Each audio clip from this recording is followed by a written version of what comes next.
Estimadas y estimados colegas, nuevamente nos encontramos aquí para dar comienzo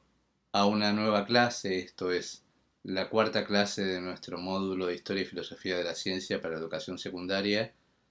donde, como ustedes pudieron apreciar, estuvimos haciendo un recorrido de carácter epistemológico por las principales corrientes de la epistemología del siglo XX.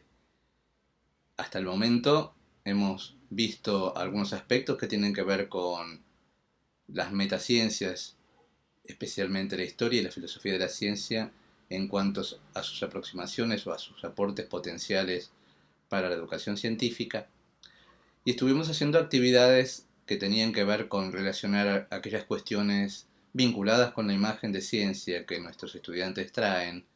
y de qué manera estos aspectos se reflejan en las clases de ciencia cuando nosotros queremos trasladar alguna propuesta. Y desde el punto de vista de lo que habíamos hecho en la primera clase acerca de la indagación de nuestras propias concepciones de ciencia, nos va a dar insumo como punto de partida para reflexionar sobre nuestras propias concepciones acerca de la ciencia y en qué medida, de alguna manera, algunas de estas concepciones quizás no tan adecuadas desde el punto de vista de la educación científica se trasladan a nuestros y nuestras estudiantes. Pues bien, espero que las actividades que hemos propuesto hasta aquí les hayan resultado lo suficientemente interesantes como para llevarlas a cabo, que les hayan despertado una serie de preguntas. Estamos a tiempo todavía para resolver varias de ellas, o sea que en la medida de lo posible no traten de cejar en los intentos de resolver las actividades.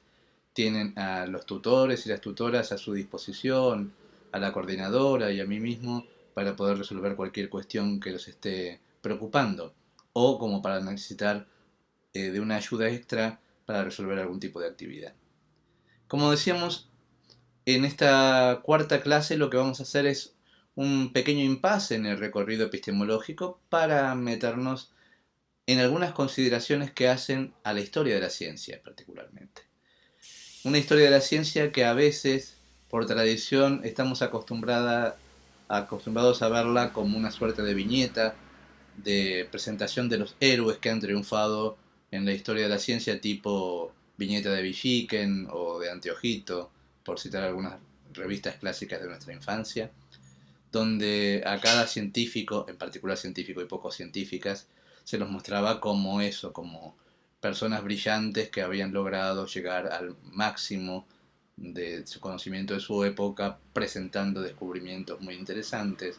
y que esos descubrimientos habían estado ocultos a la vista de las poblaciones en general y de los sujetos en particular, y que estas mentes iluminadas de alguna manera pudieron dar cuenta de estas tramas ocultas de la naturaleza.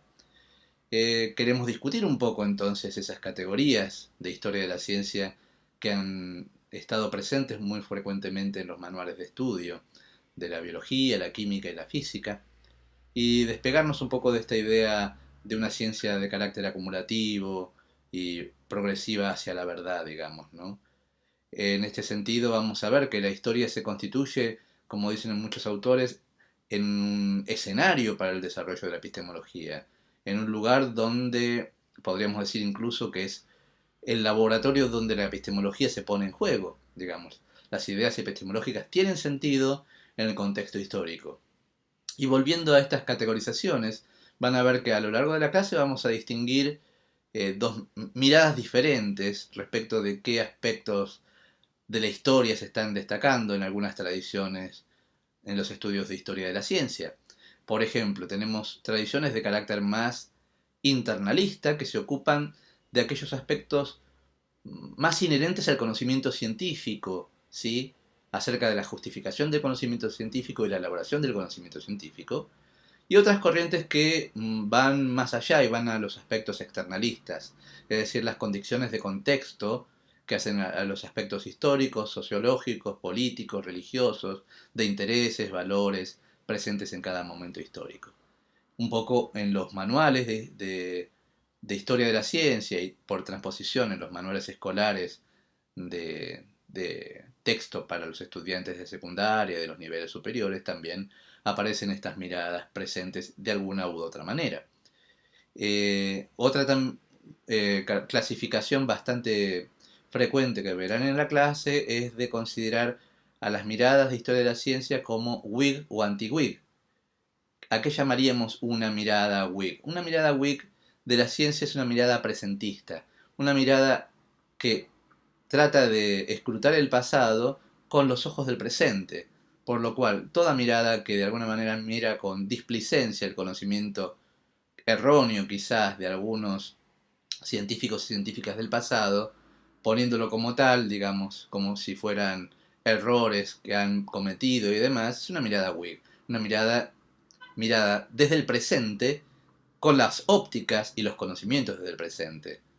Una mirada anti-Whig, ¿qué sería entonces? Una mirada que recupera los contextos, que piensa al conocimiento científico en función del contexto en el cual se ha producido. Por lo tanto, está inmersa, impregnada de un estado de valores, de creencias, de cosmovisiones que estaban vigentes en el momento de expresar esas ideas en particular. Con estas ideas, entonces, los llevamos a tratar de analizar los textos que allí se proponen, en la bibliografía, mirar la clase para ver de qué manera estas categorías teóricas pueden dar sentido a lo que nosotros utilizamos cuando utilizamos historia de la ciencia en nuestras clases, en nuestras actividades, y también para proponer una actividad que es de carácter optativo, que es tratar de seleccionar en algún texto de los que nosotros usemos algunos párrafos que pudieran ser mirados a la luz de estas categorías Whig o anti-Whig. Eh, con esto entonces queríamos hacer una introducción a la clase número 4 y de nuevo en la clase 5 vamos a volver al recorrido epistemológico por el siglo XX y el siglo XXI. De nuevo, alentarlos para seguir en la tarea de resolver estas actividades, de preguntar lo que haya que preguntar, de participación en los foros, fecunda, rica, con intercambios que sirvan para pensar más acerca de lo que tiene que ver con el trabajo en las aulas, que es lo que nos interesa fundamentalmente. Mejorar la enseñanza de las ciencias naturales para así promover mejores y más potentes aprendizajes de la ciencia. También recordemos estas cuestiones a la hora de pensar las alternativas que podríamos llegar a tener para la elaboración de nuestro trabajo final de integración del postítulo, que un poco va a brevar en los conocimientos que ustedes pudieron adquirir en los distintos módulos que han atravesado en esta especialización. Con el deseo que el desarrollo de esta clase les sea eh, agradable, potente, que surjan ideas para seguir discutiendo, los saludo muy cordialmente y nos vemos en el próximo video. Muchas gracias.